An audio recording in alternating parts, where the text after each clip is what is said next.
It's Wednesday night, and you know what that means. Another episode of the weekly wrestling wrap up on Wednesday's wrestling podcast. Little ticker thing disappeared before I could finish it, so I lost track of where I was with the W's. The W's, lots of W's. Lots of W's. It's a tongue twister every week, and I stumble through it. One day we'll get it right. Probably not. We don't Nah. get a lot of things right here. We try.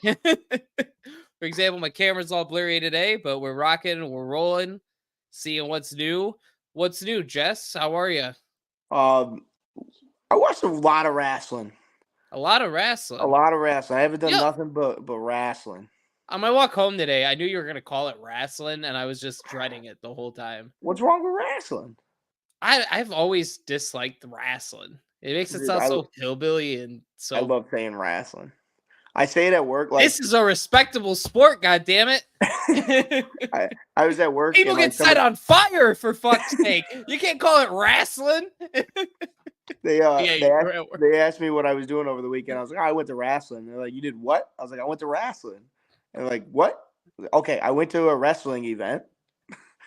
See, and then they probably understood what you were And saying. they're like, okay, yeah, I don't know. It's wrestling. You keep calling it whatever you want. I was just saying. Yeah. But speaking of wrestling, you went to see. How was your first AEW show? It wasn't bad. I went with a guy that kind of sucked. I mean, he was okay to sit next to, but like it was whatever. How was that jerky? Oh, dude, we were gonna get into that. Don't worry. But Okay. All right. I mean, we can get into it. We walk in. Yeah. It was great. Walk right. Oh, hold on. Reverse. We had to park. We had to park our car. I go to park my car. Guy says $20. No problem, sir. Here's $20. He said, hey, there's parking around back. I said, all right. Go around back. The gate is wide open. I could have parked for free. If I would have just went down the other street, could have just went in the gate. They didn't give you a ticket, nothing. So I'm already down $20 that I shouldn't have been down because I could have parked for free. The problem with that, though, we did go down that street, and that gate was not open. I don't know. Maybe we weren't looking. Maybe we overlooked it, but I was looking for parking spots, man. Maybe we could have just been 2 minutes later and it would have been open. Yeah, no, to be fair. So anyways, maybe. down 20. Yeah.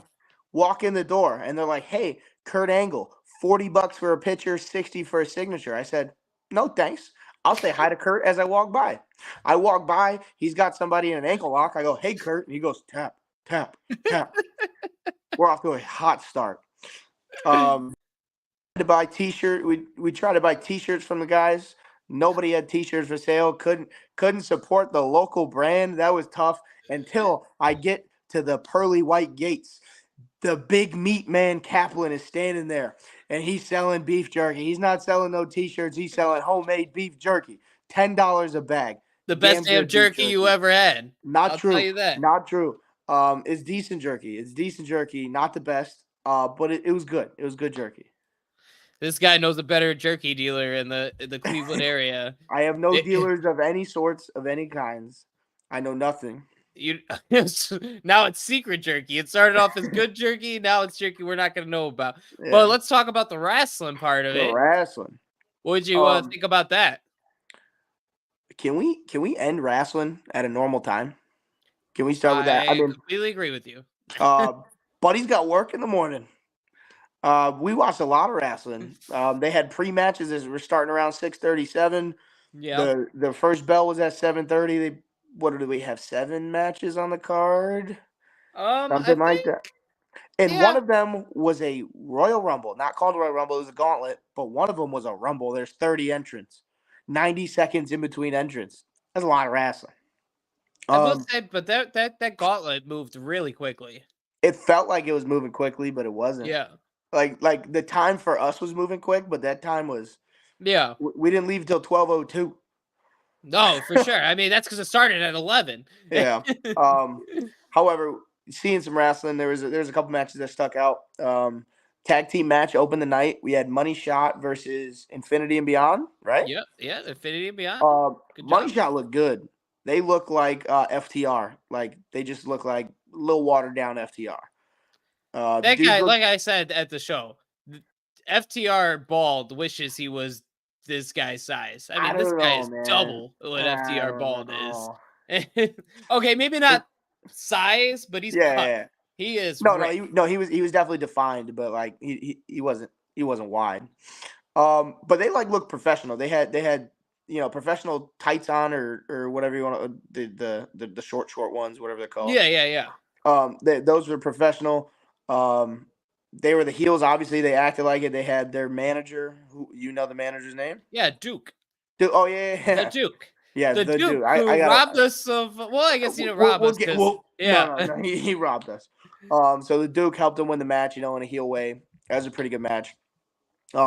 We had what I believe may be the greatest match I've seen live and in person. That fatal 4-way was insane. It was. However, it sucked for me that like after that I watched that and like every match that came after I was just like, oh man, it just wasn't. It didn't live up to the fatal 4-way because I think I watched the best match I've ever seen. It was Alec Price, Dex Royal, Marino Tanglia. Is that how you say it? Tangalolia? Something like that. You're close. No, he's not. He's not in the bloodline. It's not like that. No. And then Mikey Montgomery, which we hate. But no, these dudes. We don't hate Mikey. No, it was just fun to hate Mikey. Mikey is a great worker. Yeah. But everybody was so all over Mikey. Yep. And they kept going, Mikey. And we were not Mikey fans that night. No. We wanted Alec. I think I wanted Alec Price. Yeah, Alec Price to win. He did. Yeah. Crazy guy, as you called him. Yeah, no, he was a maniac. He comes out in a hockey jersey, and like anybody coming out in a hockey jersey's gonna be slanging people around. Right. These dudes are jumping off of everything they can. They're fighting in the crowd. It was insane. Each guy got their moment. Each guy got their jump into the crowd. No, it was an awesome match. Yeah, it was a lot of fun. And then we got Matt Cross versus J Pro, Josh Prohibition. Pro Fight DB says that match was 26 minutes. I swear to God, that match was 2.5 hours. So there was actual match times that you found. That's just nice. for that match. Only that match. Yeah. It was 26 minutes and some seconds. Oh for that my match. God, man! It felt Cleveland like 3 history. days. It felt like 3 days. Huge moment for Cleveland history. It was well worth going to see. Yep. I, however, wish it didn't go on at 11 o'clock at night. If that match started at 8, would have been awesome. Would have been awesome. I felt bad because I felt like I was taken away from the moment because everybody was like, this is amazing. This is awesome. And I was like, I work in 5 hours. I want to go home. I need sleep. And I still have to watch a Rumble. However, the only reason I had to watch a Rumble is because when we get in the doors, they're selling spots for the Rumble. Everybody gets a spot, $10 a spot. You win half the pot if your number comes out. We got 15 and 21, so we got to wait halfway through the Rumble at least. You get my number came out, wasn't a winner. Your number came out. What was his name again? Do you remember? Joshua Bishop. Bishop. Intense icon. So had a legitimate chance to win. So we have to stay to the end. Yeah. He makes it to the final 4. It's Joshua Bishop. It's what's the big guy's name? The one that should have won. Broner. Well, while we're bringing up Isaiah Broner, real quick shout out to Cool Ass Andy who took the sickest bump I've ever seen. I think he got his head taken off. Has anybody? I mean, have you checked on the guy? He did tweet the next day. I was going to let you know he is alive and well. He's alive. I don't think that guy's well. He's not well. Crushed. He got slaughtered. Crushed. But yes, continue. Sorry, Isaiah Broner, Joshua Bishop, final 4. Oh, I had a phone call. Even though I thought that was an Uncle Howdy thing going on. You didn't catch the QR code? No, I didn't get the QR code. Who's the guy that ultimately won the Rumble? The Duke. The Duke. Hate him. Hate that guy. And all ego, Ethan Page. Ethan Page came out at 27. We popped. It was great. It was great. Ethan Page goes out first of the final 4. And then he immediately drags our guy, Bishop, down. So we had no chance of winning then. And we leave because we're like, oh, Broner just won. We hit the restroom on the way out. A guy comes in and he's like, yeah, I hate that guy. I can't believe he won. And I go, what, buddy? Broner's awesome. What are you talking about? He goes, no, he lost. The Duke won.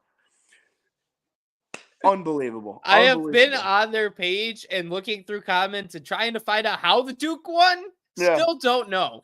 Because apparently it was shenanigans. Maybe 90 seconds early we left. Right. All because we had thought, so I sat through. I sat through 5 hours of wrestling, and I knew the finish. I But you didn't. did it. I Yeah. didn't. I knew That's some nothing. good booking, man. You didn't Unbelievable. know the finish. Yeah, so that was a late night of wrestling. It was Yeah, great though. It was super late. great. Overall experience, it's gonna take away because of the lateness, unfortunately. I did get to see Kurt Angle though. I give it a 7.9 out of 10 experience. That's a fair ranking, I Yeah. think, for your first show. I mean, if it didn't kill you and be out super late, I think it would have been like an 8.9 for you. I think the drop fell hard because of the lateness. Because Yeah. I could see when we got in there, you were interested, you were excited, you were pumped after that 4-way for sure. Yeah. And then when you start looking at the clock, it was like, all right, man, we I got was like like, 3 more matches. It's okay, not, yeah. I got work in the morning, and I got to drive your lazy ass home. So I kind of felt bad because Matt Cross and J Pro was like such a big match for like indie in general. It was a big for tribute to sure, indie. yeah, But like he had like a brain buster through 6 chairs and he kicks out. at 2. Like what are we what are we doing? And then like 3 more. Yeah, and then there was false finish after false finish. But I mean that's obviously indies. And then everybody comes out, they're pounding on the ring for him. It was awesome. And then I It still doesn't end. I felt bad because I was like, please don't. Word for word said, please don't hand this guy a mic. And then he reaches for a mic. And then the first words out of his mouth are, I'm going to keep this short and sweet because I know we have a gauntlet next. And then he talks for another 25 minutes. Yeah, it was a rough one. It was Yeah, definitely a but rough one. no, it was great for him. He had a great 25 years in Cleveland. Just sucks that I had to go to the last one. No, I mean J Pro Yeah, is like a real pro. He is yeah, really good at wrestling. Yeah, anybody that's done this for 25 years, mad respects to, because of course. I couldn't even make it a year. So I was mad in there for respect to 3 days. anybody that could do it. Yeah. Um the wear and tear it takes on your body is just insane. And I still feel it to this day, the effects from it. I haven't even had a match. So mad respect to anybody that can do this. Yeah.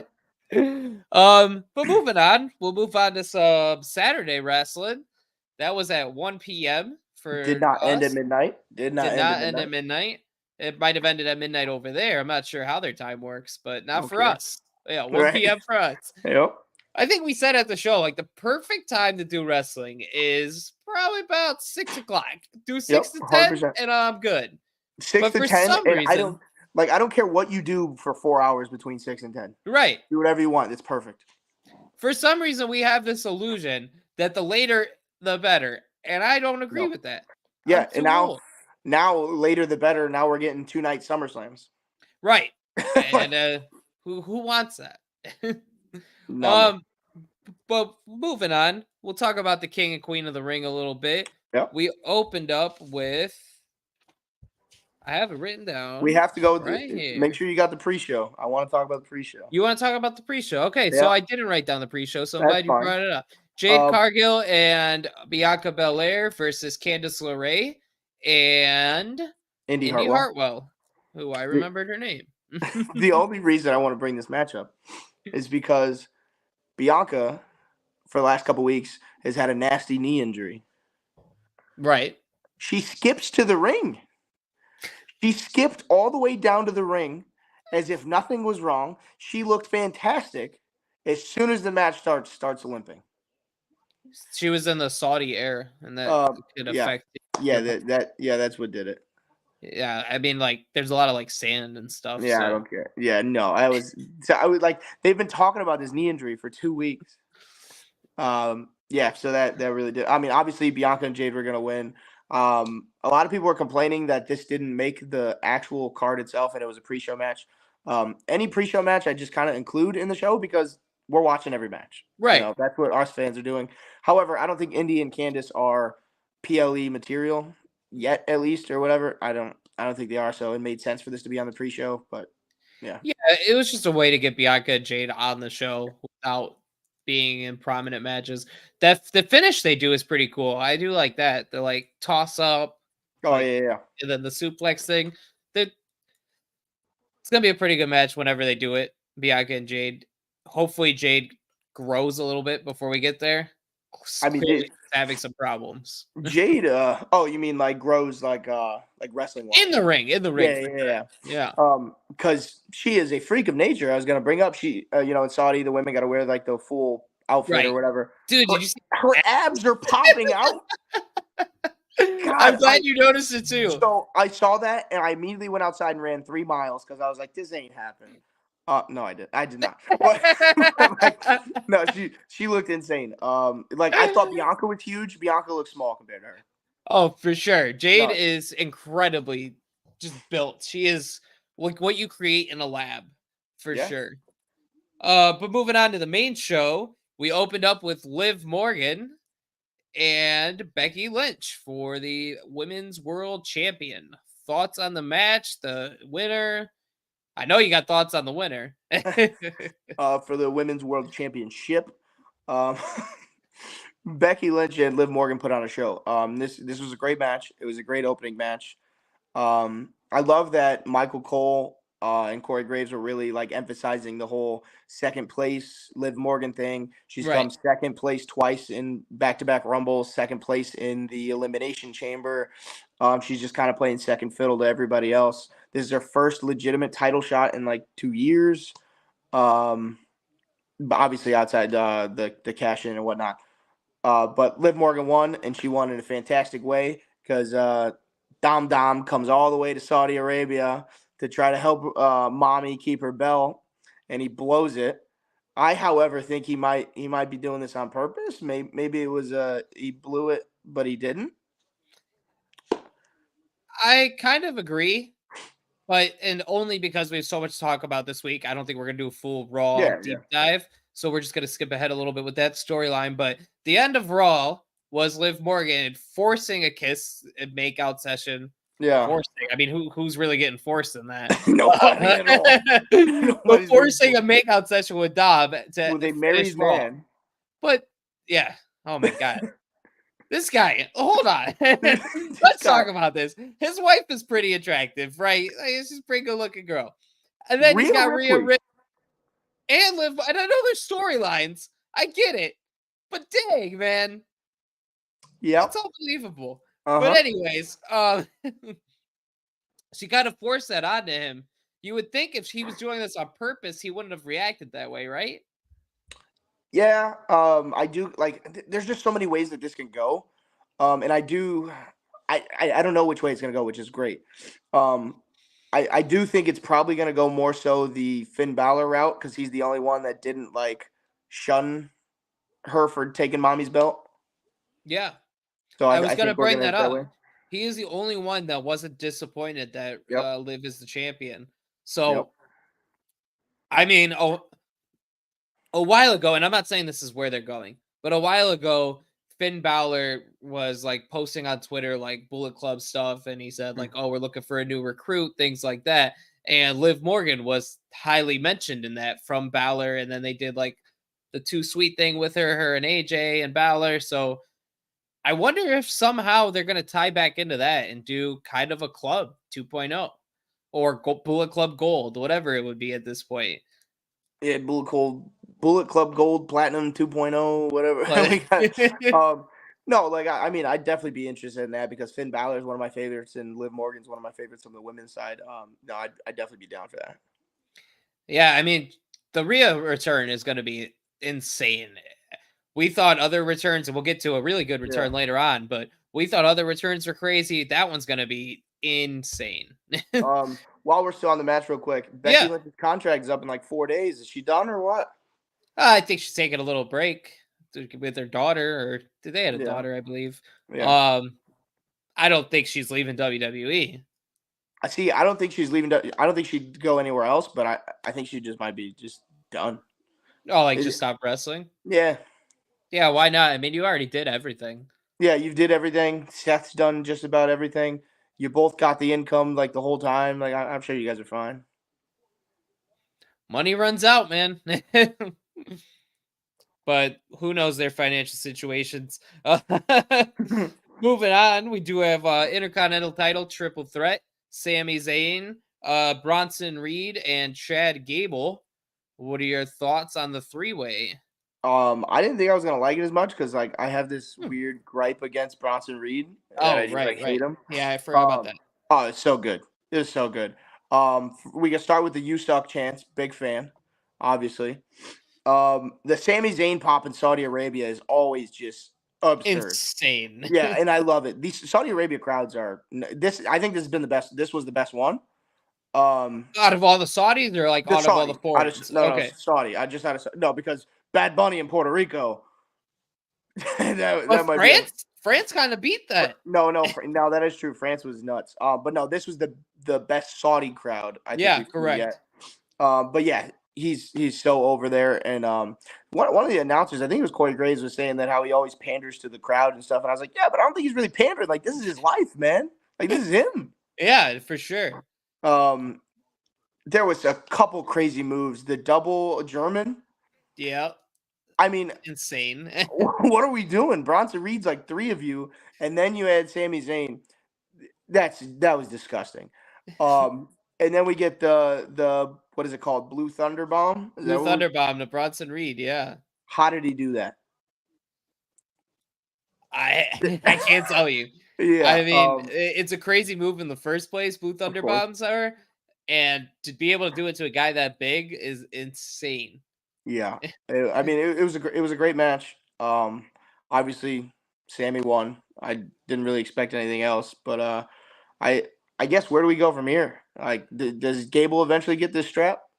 Um, I think a while away he does. I don't think he's the one that beats Sammy. I think he should, but I Yeah. think you have to beat Sammy soon. Yes. And do you have time to build a game? Well, I guess you do. I guess you have time Yeah, to I think build a it's already Gable built. Sammy moon. Yeah, it's Yeah. already there. Yeah. Yeah. All right. Well, maybe I'm wrong. Well, I'll retract what I said. Gable beats Sammy soon, and Sammy heats up and wins the world title. You can't keep holding this title away from this guy. I hope they do. Not a big fan. We had a comment here. The Donna's looking jacked. Thank you. Somebody's lying. He's lying. He's wearing a medium shirt. This is actually a medium. It's not a Medium. small. Medium. But I have not worked out in a while. Do you know this commenter? No, I don't. So thank Yeah. you. Right. Rewind 89. He said, "Yeah, let's put it up there again. I want everybody to see that." I do some push-ups, I do something. I've done a push-up. I haven't been to the gym a lot, working too much. But back to what I was saying, Sammy, speaking of jacked guys, Chad Gable is huge. Big. And this whole perk angle rewind gimmick thing is, at first I didn't like it, but I'm getting into it. I liked it, but I don't like us just redoing the same exact gimmick over again. Yeah, but I mean, like, it works. I think, yeah, I don't know. Another comment. You are look buff, yes. This how made. This how made. That's an inside joke that nobody will ever hear about. What do we got next? We got Lyra and Jax next. Yeah, we had Nia Jax and Lyra Valkyria. Just want to say, from the owner and president and CEO of the Nia Jax Hate Club, I predicted her to win, and she did. I don't understand your hate for Nia Jax, man. It's insane. Round. She had 2 double knee replacements. I can give you a reason why. I can probably give you 350 reasons why. Oh my god. Uncalled for. Uncalled for. She's a great worker. She has a job because of Dwayne. That is not true. She got fired from this job, came back because she's been good. No, she came back when Mr. Rock got a board seat. She was back before that. They didn't announce the board seat yet. You're not on the board. You wouldn't know. This guy has so much Nia Jax hate. It's insane. Isn't it funny that the Nia Jax hate and the Bronson Reed hate are the same, and they kind of are the same? Yeah, like you got were you like the fat guy strangler, like from Family Guy? Yeah, moving on. Yeah, moving on, because I'm tired of you disrespecting Nia Jax. Moving on. No. Corey Graves, Adam Cole, baby. No, Michael Cole. Portrayed this as a David and Goliath match, and that's kind of what it was. Oh, for sure. it's Lyra. It's pronounced Lyra, right? Yeah, Lyra Valkyria. In the beginning, like, she's flustering Nia, and then Nia just, really beats her up at the end, hits an insane move that the Don is looking better than The Rock. I bet the Don can lift more than The Rock.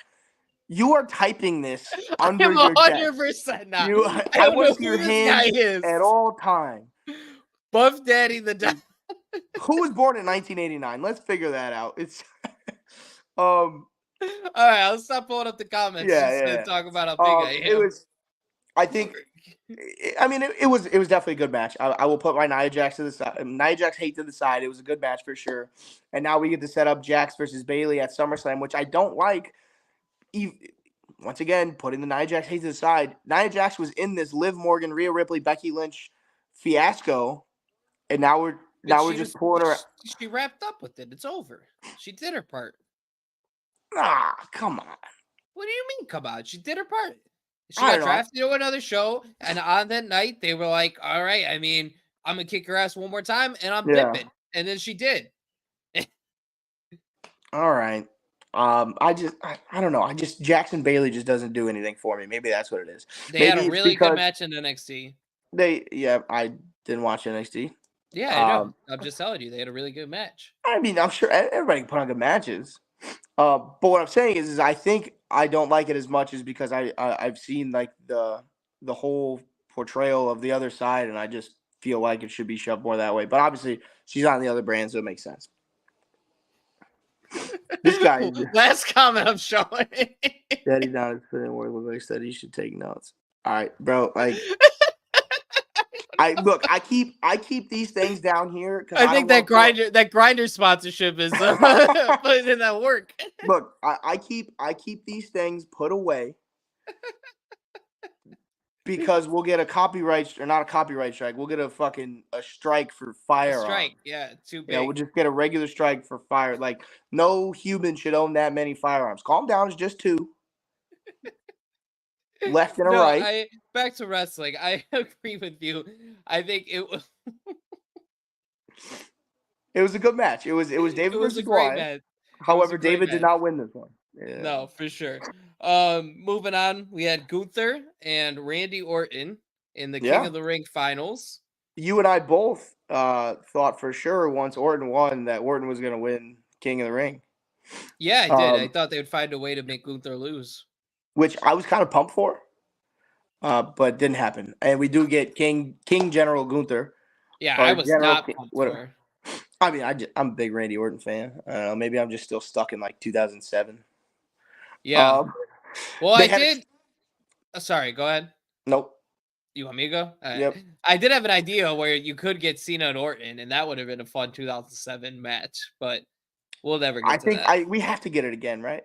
No. Just one time for the funsies? We don't have time. They don't have time. It's John Cena.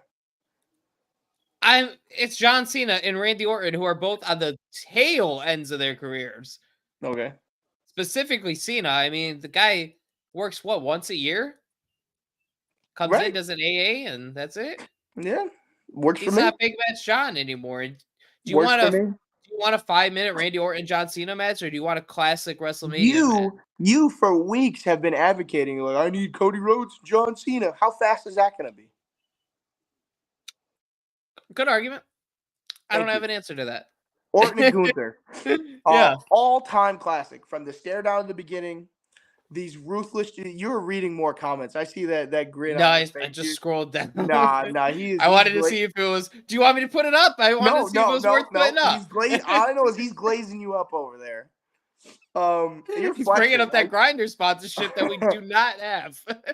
These chops are absurd. Like... Randy Orton's chest, I swear, was like ground beef at one point. Oh, he got like chopped, like in the like took him off his feet from a chop. But they did all the small intangibles like so perfectly in this match. I think it was an all-time classic. Oh, for sure. I mean, the way Gunther broke down from the beginning of like, this is my strategy. I'm going after this one body part. And then when that wasn't working, he said, I'm going to switch it up. I'm going to go after this, or I'm going to wait for Randy to make a mistake, and then I'm going to get him there. And it was just ounce, every minute of it was like methodical thinking on both sides, and I loved it. I love that kind of wrestling where it's science and they're trying to figure each other out and get to a point where one of them finds a weakness to pull off, and that's what happened. Because Randy, the finish was Gunther. Shoot, I am blanking on the finish. I just had it in my mind, in my head. Somehow they get to the pin, and Randy Orton has his shoulder up, but it wasn't really up. Yeah, I couldn't remember how they got to that part though. For some reason, it's completely out of my head. I had it on the whole train of thought, but all these grinder talk and distracted me, throwing me off my game here. Anyways, he gets an illegitimate win. Yeah. Randy was illegitimate. I would call it illegitimate. It was illegitimate. It sounded like he went out of his way to do it on purpose. Didn't say he did. He just, it's not a real win. Yeah, I mean it is though. I hope they're working this in. I hope this. Well, they did. I mean, Triple H after the show, had got an interview and he said, I mean, I think Gunther would want to do this again just to get rid of the asterisk, and I think Randy wants to go again. One day we're gonna get this again. Does anybody sell better than Randy Orton? Because every time this man is in a match, I think his spine goes out again. Oh, for sure. It was scary. Yeah. It was, because I wasn't sure if he was dying or not. Any Randy Orton match is terrifying to me because I'm worried that it's his last one. Yep. I mean, that guy is literally our childhood and adulthood. So I think even a little more than Cena. I mean, like, obviously Cena was a good guy, but we've always wanted to see Randy Orton. Yep. I think we've seen more of Orton than we have of Cena. Yeah. But Cena was just a good guy, so he was Superman. For sure. Moving on from that, though, unless you had anything else on Gunther and Randy. Oh, yeah, we have a little bit. Gunther and Priest then at SummerSlam. Thoughts on that? Or do you think we divert and we go Gunther and somebody else? I hope we get Gunther, Priest, Andrew. Oh, in a three-way. Oh, yeah. That'd be absurd. Yeah, but then where do you put Punk? Or do you think he's not ready? Who cares, man? This guy, I don't even get to see the guy anymore. He's been here 6 months. I've seen him 3 times. He's worked one. Did he even work one? No. He worked once, the Rumble. Yeah, that's not even working. No. Yeah. Like, who's to say he doesn't get hurt again? I hope he does. Get out of it. And I'm not wishing injury on anyone, but like, are we lifelong friends? No. We are. We just met each other 2 minutes ago, and we decided to turn it back. No, we are like pretty much brothers at this point. We are real life cousins. Real life cousins and pretty much brothers. Yeah. Known each other since we were 1. Well, since he was 1, I was alive. I was 0. Well, I was 1, and then you got born. Yeah. Yep. But messing it all up.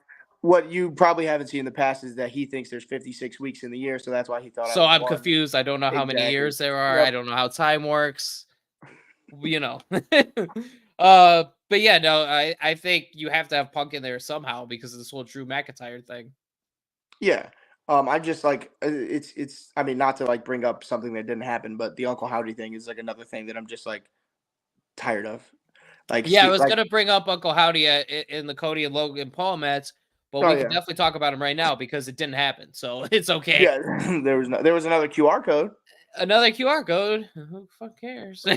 Yeah, but somebody said on the most recent QR code, if you line up all the letters, that means June 17th Raw or something like that. And I was like, okay. Yeah, that's the new leading theory is June 17th. It's another 2-3 weeks away, dude.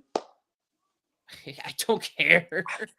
I think I'm giving up. This guy and his group has to murder somebody on live TV for me to care again. And I don't think that's gonna happen. I think they might.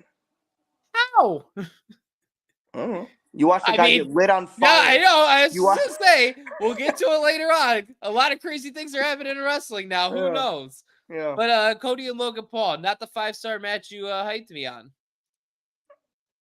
It was good. It was 3-star Cody Rhodes. Yeah, your guy, buddy. My guy showed up. Logan Paul? Logan Paul showed up, buddy. It was a good match. How about the drone? The drone shot, the 360 drone shot. was Apparently, he's awesome. been working on that for like over a year. Like as soon as he got to WWE, that's the first thing he said. It was like, "Dude, I want to do Yeah, this and I show." bet you Kevin Dunn said, "I do things my way, and this is how it's gonna be." Yeah, I do things my way. There's 7,000 camera yeah, cuts, I was gonna say 14,000 camera angles on this entrance. and Now not we one get of these. them are good. No, now we get these really cool entrances where they're going through Gorilla and coming out. Oh, magnificent. However, we got a lot in this match. We got a drone. What leapfrog through the table. We got an octopus submission. Like this, it was absurd. This match, I thought the match was very good. So 3 stars, I think, was a little low on your end. Um, the problem is I have to rewatch it, and I didn't get around to rewatching it Yeah. yet because there's been so much wrestling. The half I seen was good, but it never felt like that really good. It never hit that spot for me, So and is I this? think Oh, I'm sorry. I'm sorry. no, you're good. I think if I rewatched it, having the build up to that spot, I think that would make it better. Yeah. But it's always hard, and I know we've talked about this off the podcast too. It's always hard for me to rewatch a match knowing who's gonna win. So I don't know if it will ever get to that point for me. 100%. 100%. And I think don't disrespect either one of them because I'm sure it was a great match. Yep. I just think I ruined it for myself by not being able to watch it completely the first time, and I'll never get to that point. Yep. Do you think this is the worst Logan Paul match we've seen? From what I've seen, yeah. Which brings me to my next point. That is insane. Oh, for Because this sure. was a good match, and every match he's had before this was just phenomenal. He is incredibly good. It's amazing how good Logan Paul is at wrestling. He's just he's phenomenal. Yeah. There's no other way to describe it, I guess. Overall grade for the Saudi show? I'd say I love the 5 matches, kept it short, simple, got me through my work day because I definitely watched this at work. Um, On the clock? on the clock for sure. We I don't know. Probably if it was the only show of the weekend, I think I'd give it a higher ranking. Yep. I think this was the worst show of the weekend though. Including AIW? Including AEW. I think it was number 3 Ooh, for me. okay. Not because it was bad, No, but yeah. just the other 2 were way better, I think. I gave it a So, B plus. yeah, that's what I was gonna give it, about a 7, maybe 7.5. That would be a C, but that's okay. No, that's not true. Yeah, I guess so. 75. Yeah. Alright. I don't know math. I don't know times. I don't know how to drive. I don't know anything. This crowd was amazing. Saudi was amazing again. Saudi was amazing. Corey Graves and Michael Cole really put this was one of their best works, I think. They really told a story this weekend. Well, you don't like the guys? I agree. No, that's not what I'm saying. This guy is still coming.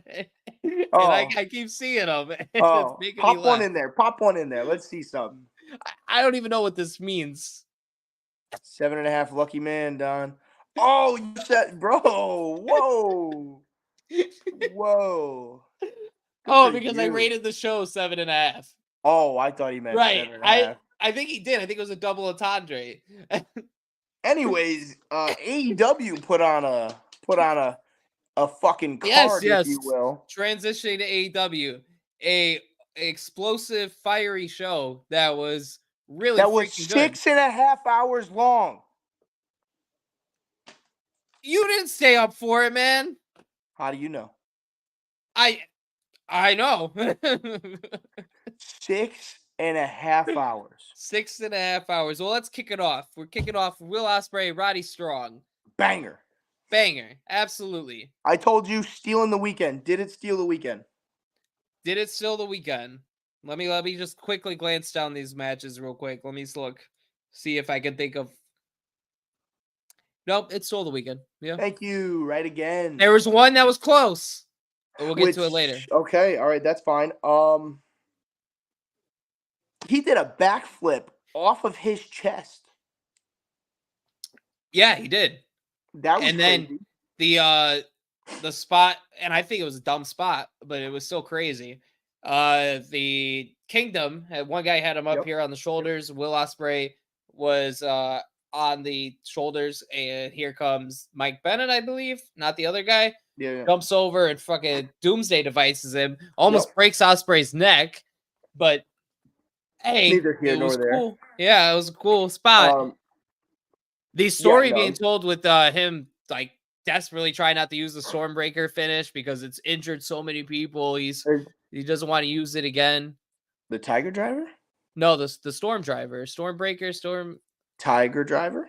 I don't think it was a Tiger Driver. Maybe the one that Don Callis wanted him to use. Yeah, was it Tiger Driver? The Tiger Driver. All right, yeah. But either way, that story was really cool. I think so. Yeah, that's what I had here. I was gonna bring that up. Don Callis was like kind of all over this entire pay-per-view. Yeah, they've been using him a lot. It's kind of ridiculous. I think he won like second best manager of the year. In 2023. Yeah, and he probably should have. I think it was Paul Heyman, Don Callis, and then Prince Nana. Of course. I think you're right, but I also think Nana won. No, Paul Heyman. Yeah, that makes sense. Moving on though, right after that match is when somebody else from the Kingdom comes out, Adam Cole, baby. Before that, hold on. Missing from the Kingdom, Wardlow. No, he was in that match. Was he?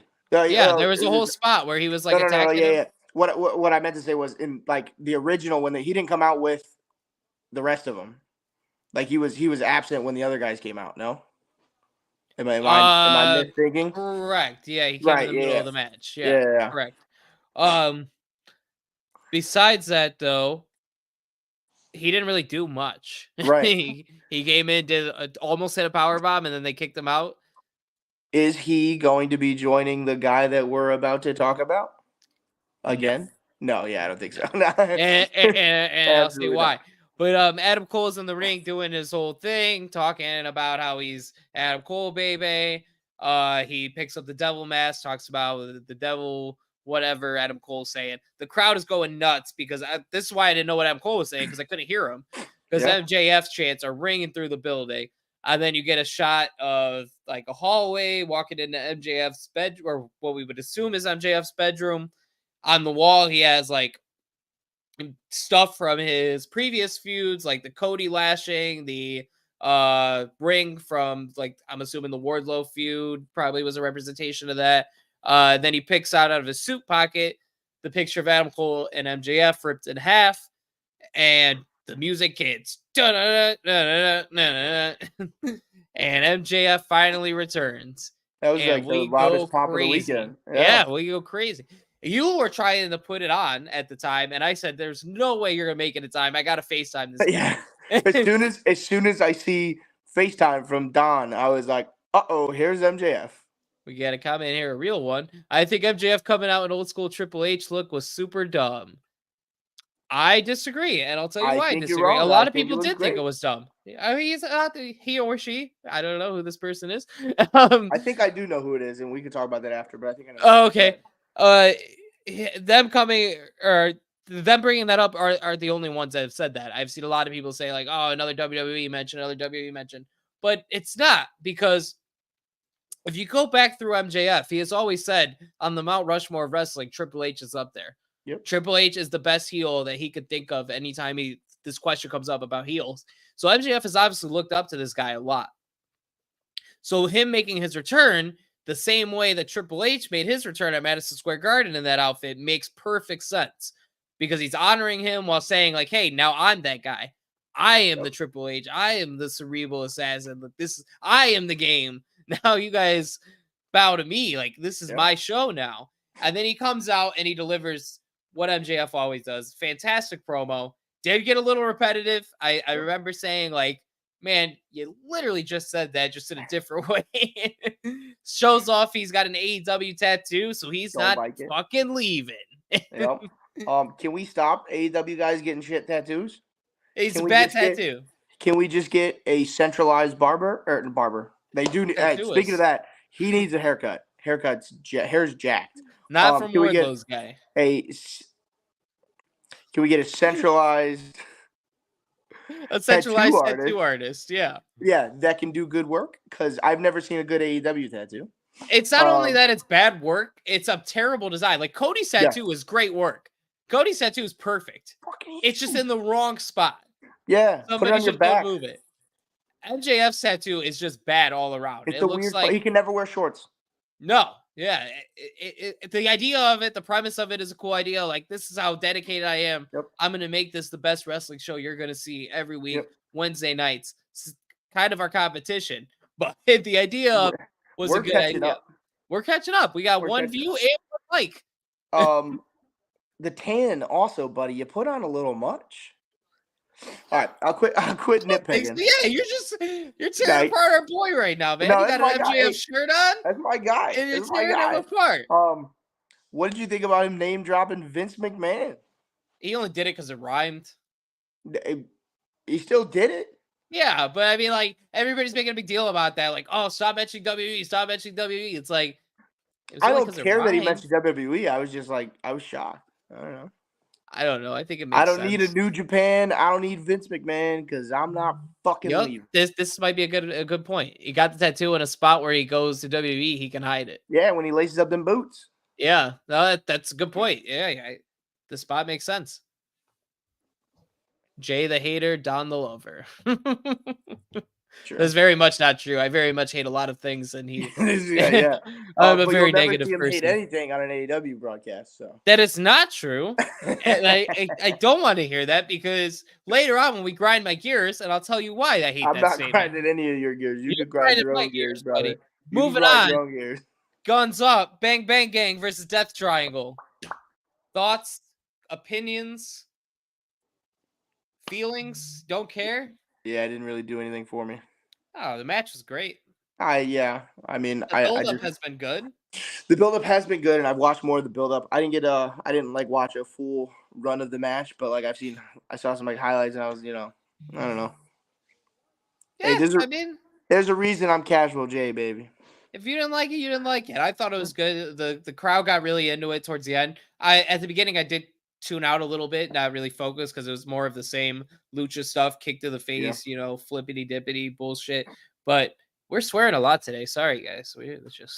I'm just like I tend to tune out when there's like matches with a ton of people in it. So like the trios are really like, I don't know. I just can't get behind the trios. The only trio I really got behind was it wasn't even a trio. It was like two trios combined. The Bang Bang Scissor Gang. Bang Bang Scissor Gang, great stuff. Yeah, but that was because they were the Bang Bang Scissor Gang. Like, that was the only reason. Like, I didn't care about their matches. I cared about, their backstage or whatever. But yeah, no, for sure. Yeah, when you put too many people to ring, I start to look the other way. Yeah, I can agree for sure. Moving on to other great things on the show.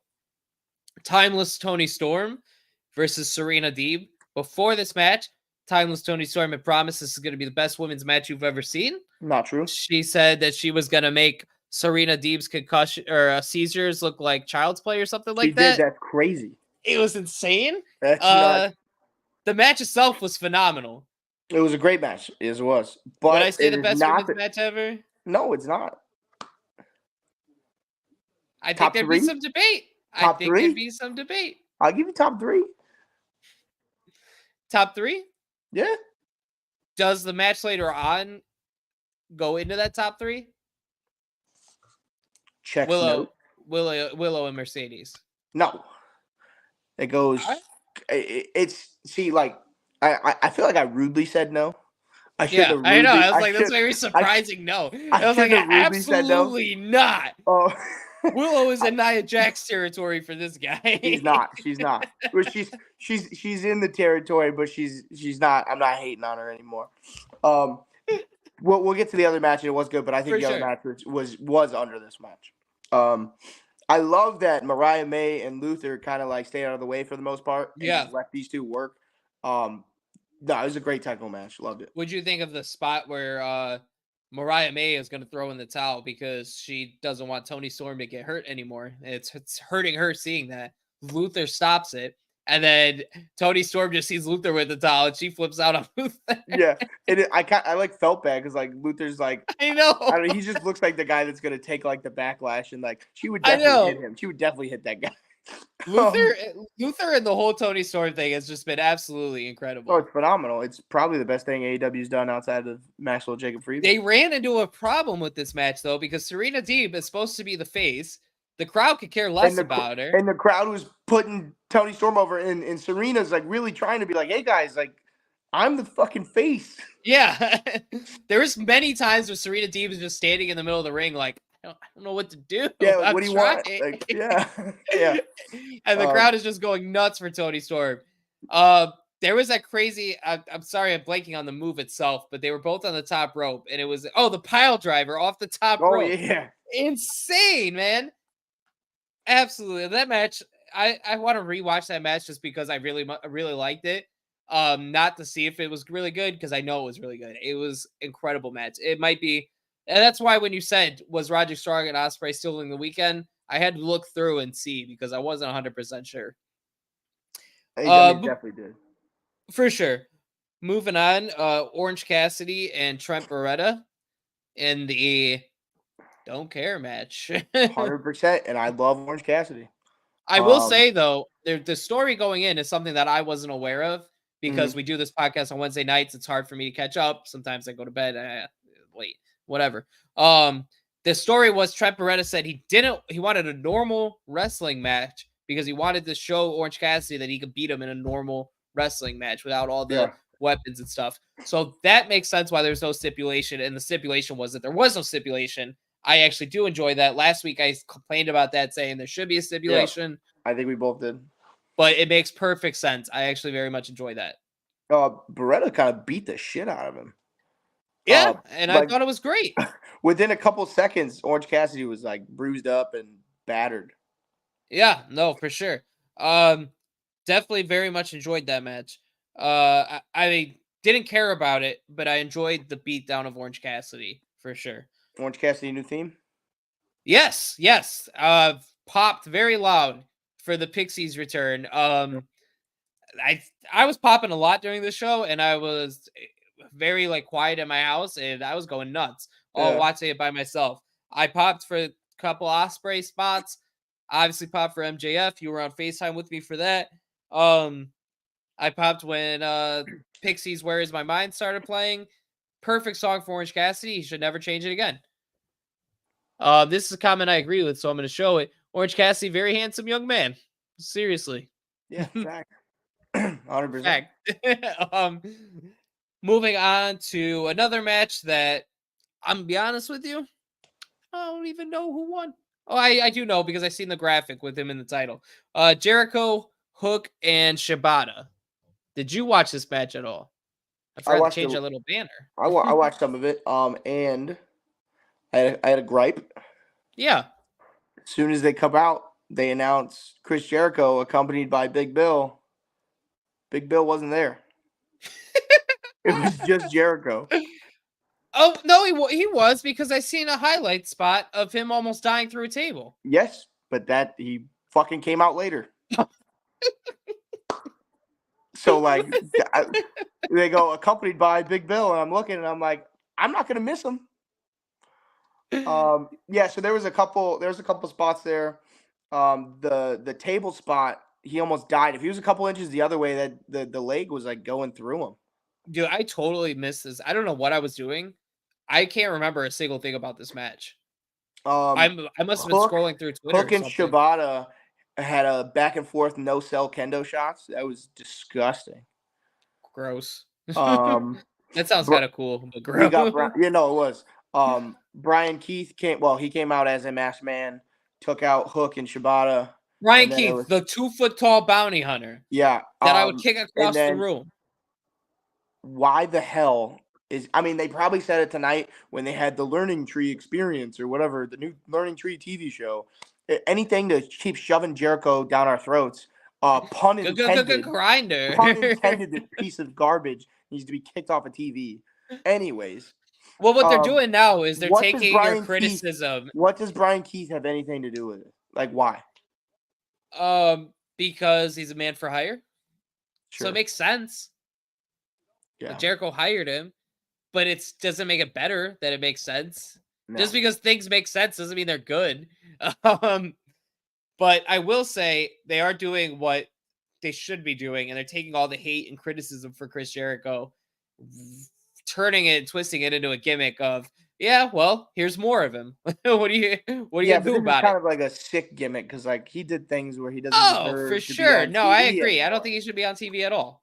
Yeah. You shouldn't be able to pressure a woman and be allowed on TV every week.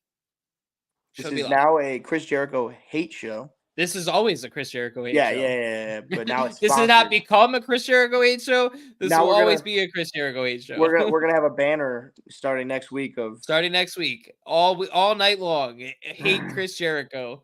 It's gonna be our own our exclusive list of everything we hate about Chris Jericho, and it's just gonna scroll across the we bottom. wouldn't be able to fit a whole show in. Like you wouldn't be able to read the whole thing. I hate so much about the guy. Oh yeah, no, for sure. Moving on though to people we don't necessarily hate. Right? Mox and Takashita. Um, You do hate the concept, but you don't hate the person. what You hate the concept do I hate? the eliminator concept. He's got another eliminator match tonight. He's eliminating the whole roster. Anyways, I'm going to tell you that I hate the match. I'm going to hate the concept again in just a second. Okay. Takashita was all offense for about 95% of the match. It was just all him. He's putting in all the work. He's got a nasty chair shot on his arm on Mox's arm that looked like it probably broke it. It probably is injured. He really used it, but yeah, he was all offense. He probably could have used the win. He doesn't win a belt. He just wins a title shot, which is dumb. But why not let him win? I mean, they let him look great in a loss because he did look great in this match. But he didn't though because it didn't matter. If it was for the title, then yes, it would have made sense. Like, okay, he lost. Like if this was, like we said last week, if this just main evented Dynamite. I will be 100% honest with you. This is the second match in a row that I just didn't care and I didn't pay attention to because I knew it didn't matter. Another complaint I have: Don Callis all over this show, everywhere. Not in this Again, I don't think that's a complaint. I think No, you should be. no, you didn't let me not on finish. this match. Okay, yeah. Sorry. I started talking before while you were in the process of finishing. Yeah, not. It doesn't make any sense. Exactly. As you can tell, I'm finding out this match as we're talking because I did not pay attention. I have not been excited or interested in a Moxley match in forever. Ever. Like last time I did, he was wearing jeans and a wife beater. All right. I mean, I think the last one might have been the Eddie Kingston match. I was very hyped for that one. Yeah. But besides that, I don't know. Oh, the CM Punk one that ended up not being a match. The one in Cleveland. I was like, oh, Punk and Moxley in Cleveland? Yeah, let's go. And then it was 30 seconds. Yeah. Yep. Fine. Whatever. I did get to see Ospreay that night, though. And that's a highlight of my wrestling life. Your life, yeah. Yeah, I love Ospreay. Moving on to people I don't love. Adam Copeland and Malachi Black in a barbed wire cage match. Disgusting. It was just so gross. Like disgusting in sense of the blood. Yeah, it's like I think we watched a horror movie. But we did. Okay, go ahead. We got Edge, Adam Copeland came out to a Slayer song. Yeah, that was pretty sweet. The Brood, we got the Brood entrance.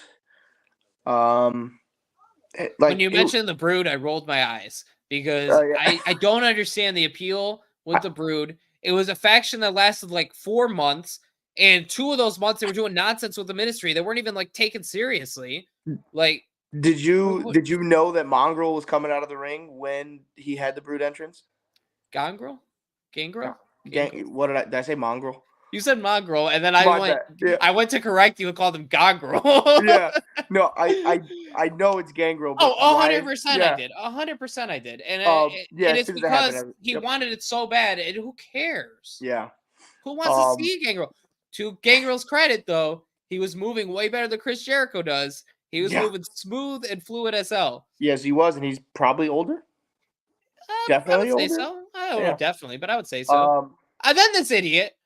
I mean, maybe you're going to break this down, this whole match, break it down move by move. But this idiot thinks jumping off of a 15-foot cage straight onto his leg, standing up, is a good idea. And now we get no more Adam Copeland. Yeah, he is 55. Gangrel is 55. That's a lot. That's a big number. And 4 months and 99 was the amount of Brood lasting. And I was alive. Like I said, not long at all. I was alive for 4 months of 99. But we treat these guys, we treat the Brood like it was the NWO or something. Like anybody cares.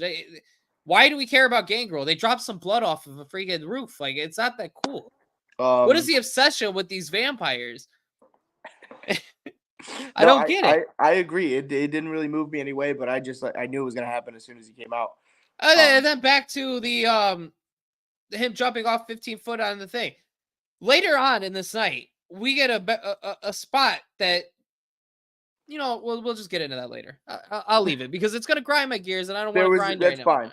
There's a fake turn in the match that I kind of loved.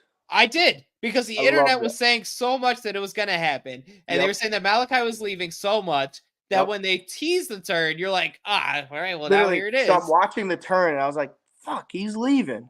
Yeah. And then it was a fake turn. It was great. I love that. I had the same thought, because I thought in my head, I said, man, we got MJF back. We got Ospreay. Like, this is cool. Like, they're getting people. They're actually, like, recruiting people to be with their company, and now you're losing Malachi Black. That sucks.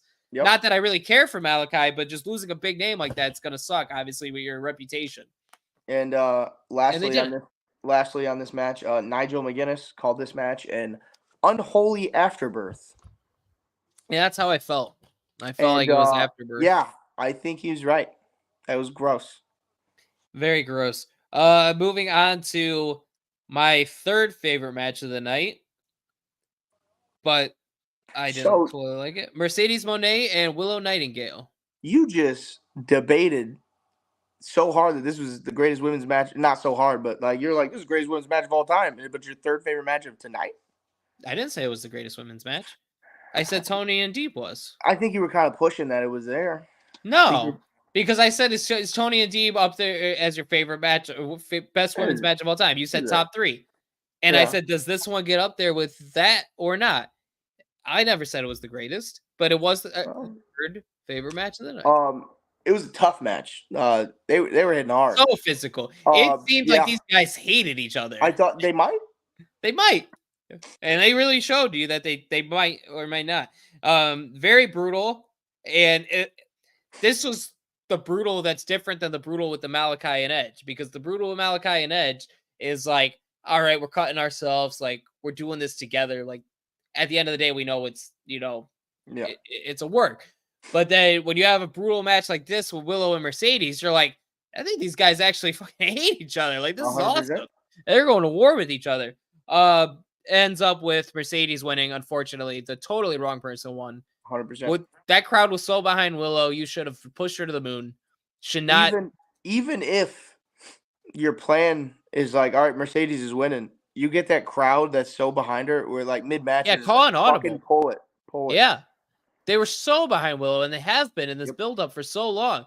And then you have Willow here, and her losing. Been champ for a month? Yeah, for like a month. And her losing might put her down here. I agree. And especially like... Hopefully not. Well, even after the match, we get Stokely gets pissed. Statlander throws Stokely down. Yeah. For yelling at Willow, and then she beats the shit out of Willow, and then Stokely's smiling at her. So like that was kind of weird. I also thought that was kind of weird, but I'm sure they made sense of. I'm not sure they made sense of it. Who knows with these guys? But I'm sure they made sense of it tonight in Statlander's promo. Hopefully, I'll have to rewatch it. We'll talk about it next week and see. But I don't like it. I mean, I totally wanted Statlander to turn. But last week, I pitched the perfect way to do this in the way that Willow keeps her belt, and we get to Sasha or Mercedes and Willow again, and you also have Chris Statlander and Willow to go with. Yep. Now you got Mercedes off in nowhere land because she's facing whoever probably Serena pops up. Yeah, and then you got Willow and Chris Statlander fighting for nothing. Yep. Should be fighting for a title. Speaking of titles, though, the world title is on the line as Swerve Strickland faced Christian Cage. And last week you said you thought this match was going to disappoint. What'd you think of it in action? Christian Cage is 50. Yeah, 50. This guy's putting on fucking clinics for being 50 plus. Also, we're past the 10 o'clock hour, so we can. Oh, we can say whatever we want now. Whatever the fuck we want. It's power hour, baby. Did it Yeah, no. go? No, I'm gonna make the Christian joke. Cage, they both killed it. Cage killed it. Swerve killed it. I thought it was a great match. I wasn't necessarily saying that this match wasn't going to be good. I just felt like it wasn't going to be as good as it should have been, but I was completely wrong. The match was great. Nana got like ejected wrongfully, so that kind of sucked. But Wrongfully. he was wrongfully ejected. Wayne coming is Nick Wayne. Nick Wayne. Nick Wayne. He comes back out after they were also ejected. Everybody was getting ejected. He comes back out and hits a cutter outside the ring, I believe, and then Nana starts chasing him with a pipe throughout the crowd. That was pretty awesome. I think this match suffered from being on a stacked card and a stacked weekend. On a 12-fight card. Yes, I know, but it was quality stuff, wasn't it? I mean, and it was not the last match. It was the second to last match of an entire weekend of wrestling. But most of the stuff we've said about this card have been really good things. Yeah. It's shoved on here. I mean, that's shoved because it should be on here. I'm not saying it shouldn't have been, but it's just I think it would have been a lot better if it was on a different card. Maybe just Swerve and Christian doesn't do it for me. I don't know. Maybe. I wasn't excited for the build-up really at all. I did like when when Christian and the family went to Nick Wayne's training academy thing again, just because that's where Swerve beat him half to death, and I thought that was a cool segment to do. I don't know. It was meh. Very meh for me.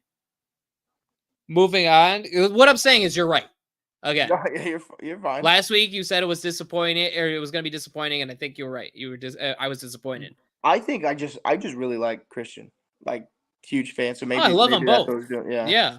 I think I was a big Christian Cage fan when he was in TNA for sure. But I just couldn't do it with this one. Moving on though to our main event, and don't worry, we will be wrapping this show up here pretty soon. I know we're going a little late tonight, but stacked weekend of wrestling. We had to talk about it all. The Elite, Kazuka Okada, I think I got it right this time. Closer. Okada, Jungle Boy Jack Perry, or Scapegoat Jack Perry, Fireproof Jack Perry, the Young Bucks versus Team AEW, Darby Allin, FTR, and Bryan Danielson. Thoughts? Immediate thoughts. This match just had anarchy in the arena. Yeah.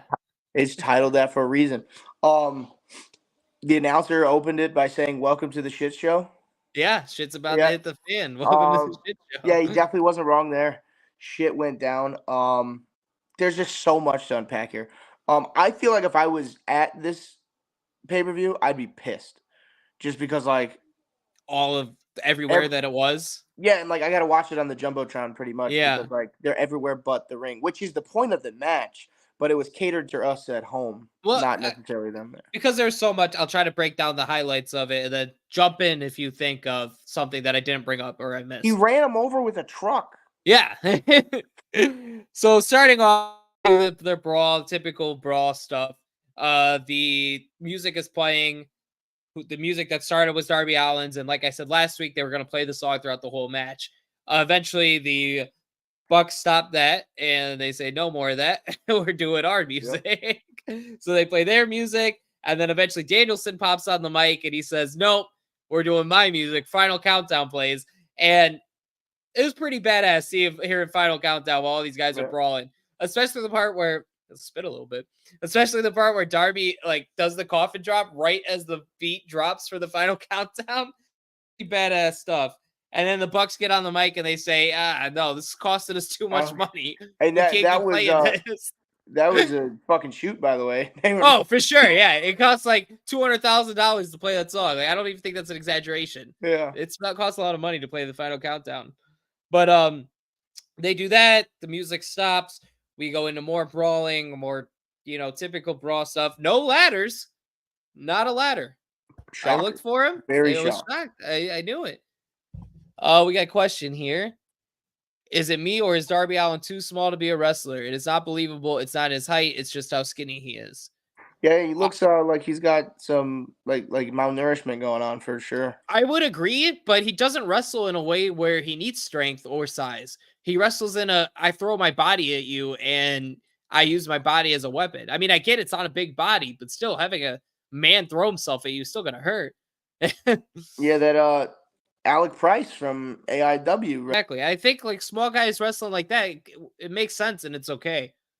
My little finger is bigger than Darby.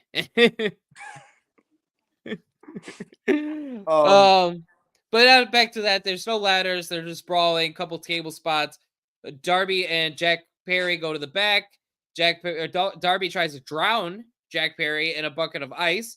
So now Jack Perry's soaking wet, and that's going to make sense here in a little bit why. Eventually, somehow, Jack Perry gets in a truck thing, presumably runs over Darby Allin, but we never seen Darby Allin over there. So that spot didn't hit the same because they never set it up. Yep. That's all that happens. FTR and the Bucks are outside of the stage battling it out. They get put through some tables or something. Wasn't really paying attention to that part, to be honest. I don't really care about the Bucks, and I'm assuming they did the Meltzer driver into the table or something. Or is it the TK driver now? Yeah. But speaking of TK, the camera goes to the back. We see Jack Perry grab TK and drag him out to the arena. Throws Tony Khan down the ramp. Tony Khan takes the dumbest looking bump at that and just kind of rolls. Somebody on Twitter said that Tony Khan is the Michael Scott of professional wrestling. I saw that, yeah. And I love it. It's a perfect representation. And I started loving Tony Khan after that because now I see it. That happens, and out comes Darby Allin with a flamethrower. Yep. A legit flamethrower, who he has a permit for, knows how to use the thing. Jack Perry has done fire stunts, so he knows how to do a fire stunt. Was soaking wet in the fire glue, the anti-fire retardant, but it made sense because he got dumped in the water earlier, so he didn't just come out covered in goo. It was a perfect setup. Everybody knew what they were doing. Darby Allin blasts him with the flamethrower. Obviously, Jack Perry, fireproof Jack Perry's on fire, and the Young Bucks come from, off the ramp with fire extinguishers, where they made sense to be, because if pyro goes wrong, you need fire extinguishers to put them out. All of this is making sense. Later on, somehow they get Darby into the ring. They tie him up on a hook, presumably the hook that you put the belts on. I guess that's why it would be there, but there was no ladder match, so it didn't really make sense why it was there. But whatever. They tried. They put him on the hook. They hang the man upside down. So for a good, I want to say about 15 minutes, but it might have been shorter. He's just dangling. Dangling, blood rushing to the guy's head. Kazuchika Okada brings the Bucks their thumbtack shoes, which are always really cool to see, and they put them on.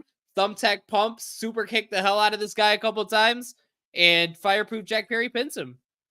What are your thoughts on all of that?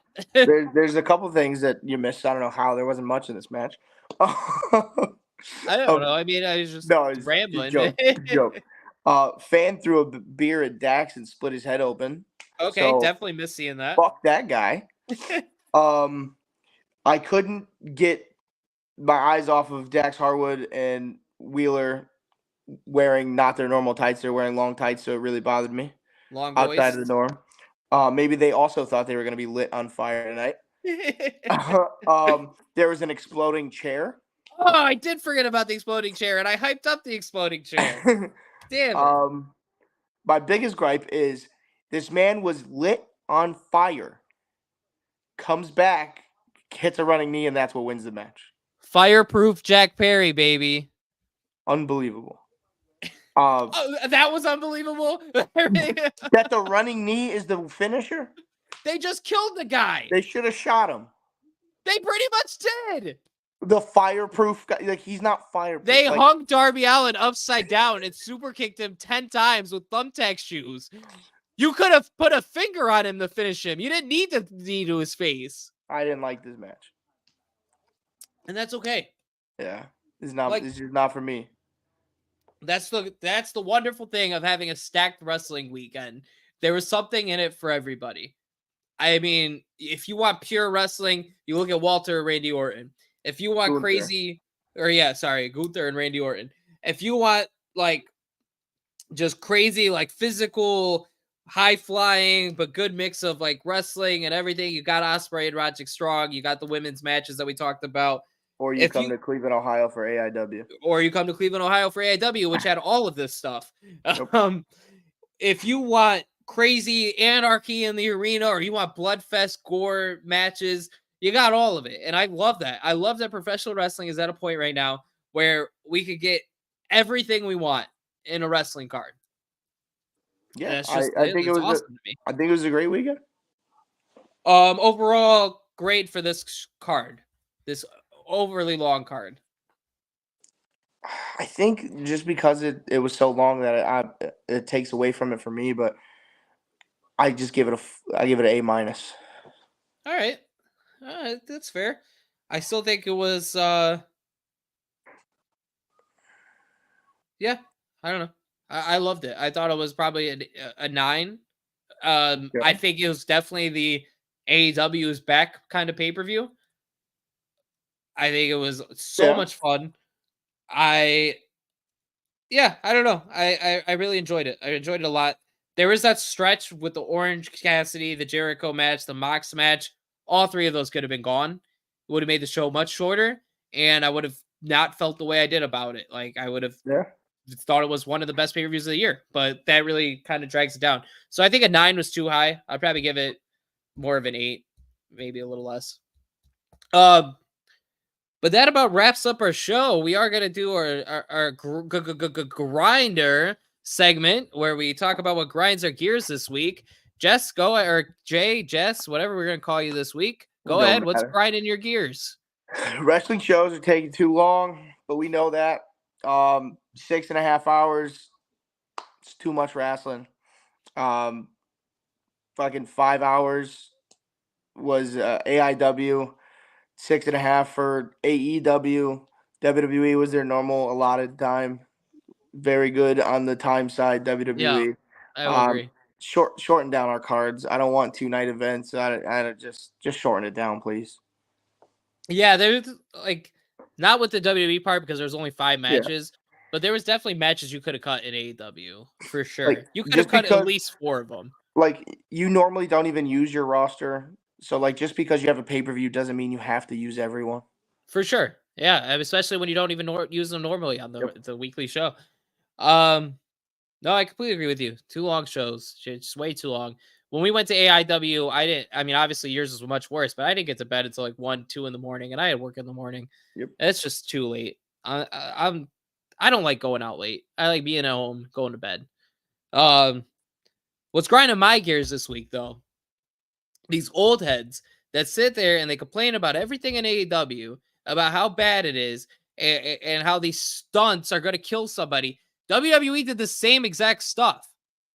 Kane burned a man alive. He did this. The same thing that we're complaining about. They did this multiple times. Did AEW have poop fall from the ceiling? No. WWE did. Not yet. Did AEW have an incest storyline? No. WWE did. What? Whoa. What? Yes, this is real. Yeah, but like, what incest storyline? Yeah, but it don't got nothing to do with it. What do you mean it has nothing to do with it? You sit here. No, because they sit here and they talk so much crap about AEW and how ridiculous and how crazy it is and how it doesn't make sense. They do this stuff over and over again. Like, what are you talking about? Triple H had sex with a dead body on national TV. But sure, AEW is going to lose their TV deal because they did a crazy spot. What about the hand baby? A hand baby! A hand baby! From an 80-year-old woman! I didn't even think about the hand baby. We had vampires walking around. We had Undertaker sacrificing people. And this is when WWE was making the most money. Here we go. You're acting like people defend those WWE things. You do. It's ridiculous, man. Like, sure, it has its problems. I don't think people defend the WWE things. I just don't think that they point them out the way they point out the AEW That's what I'm things. saying. Yes, that's my point. This was all of this stuff happened in WWE's most profitable time. I mean, besides right now, all of this stuff happened during that. And everybody loved it. You love the hand babies. You love the everything else that was going on, the necrophilia, the incest. You love that stuff. I'm not getting that on wrestling right now. What I'm getting is fucking flamethrowers, and it's awesome. But whatever. Alas, that is what grinds my gears. As you can see, it clearly grinded my gears this week. Yeah, but this wrestling show is also taking too long. For sure, yeah. So we're gonna wrap it up. We got one more comment about giving my hand baby to Dom. I think he meant Don, but we gotta go. I know, yeah. So good night, everybody. Thank you for joining us. Like us, follow us, subscribe us, join us. Spotify, not iTunes, YouTube, Facebooks, all that. Goodbye. Hotkey. Hotkey, not working.